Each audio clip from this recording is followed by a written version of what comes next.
So someone asked me a question that I had to really think about during the week. Why do young people of today avoid the ministry?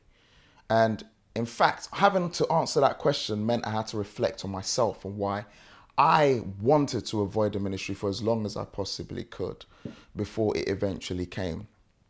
None of us grow up with the mindset that we want to be ministers or pastors. To be honest with you, it's far from a dream for many people.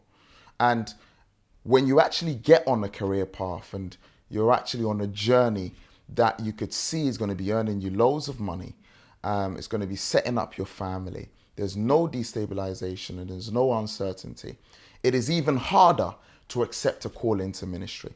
And I remember having reflecting on some of these things, a point came in my life where God had to speak to me and say, is there a better employer than I am?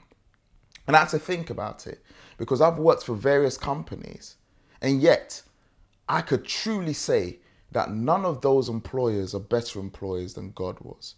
And that was an affirmation that he wanted me to know. And I think it's an affirmation that he would like all of us to think about. It may be that you may not be having something so grand in your church, something so major in your church to do that may make you question whether it's something that you should be going into or not. You may think other people have better speaking gifts and people are able to engage people a bit more, people are able to communicate with people a bit more. You may not have that. But actually, is it those things? Gideon in the Bible had a question like that. Jeremiah in the Bible had a question like that. And God still qualified them to do his work. And I want us all to think about that in this episode of Undiluted. Are we avoiding the ministry for the right reasons?